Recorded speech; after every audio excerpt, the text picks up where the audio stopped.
I really wanted to finish Bruce Wayne's story. We'd done 2 acts of a 3-act story in a sense, and the challenge for me was to really figure out the reason to take another trip to Gotham City and to invite the audience to take that with us.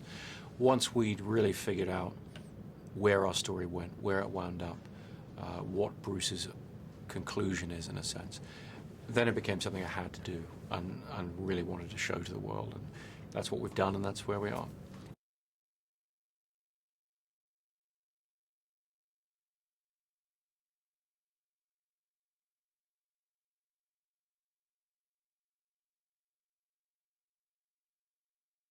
The end of The Dark Knight left the characters in a pretty interesting place.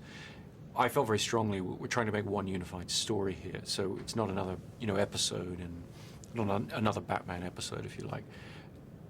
For me, that meant really trying to be true to where the characters were left.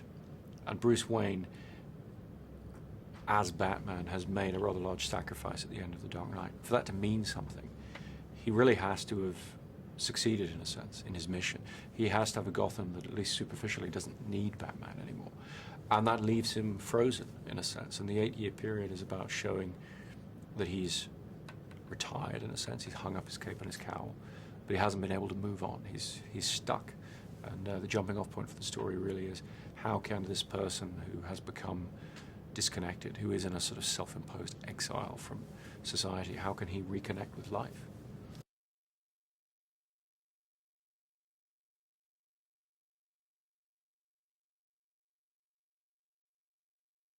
We'd had a great experience shooting in IMAX on The Dark Knight, and we wanted to expand that on The Dark Knight Rises and shoot more of the film that way, and we have. We've shot almost half of the film using those cameras. Seeing that projected on an IMAX film screen is a very unique experience, and I hope people will seek it out where it's available, because it really gives you that extra image quality, that extraordinary clarity and immersive quality that really throws you into the world of the film. That, for me, is just a great thrill in terms of how you experience a large-scale action film.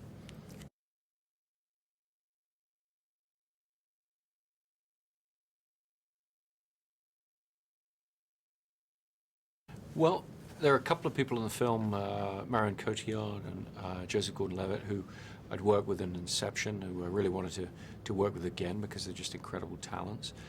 Tom Hardy also I'd worked with in Inception, and he felt to me the obvious choice for somebody who would take on the challenge of portraying this monstrous character who expresses all kinds of evil and malevolent intent, really just through his eyes, because his face is mostly obscured with a mask, his eyes and his voice. And Tom was very much up for the challenge of presenting a face of evil in that way.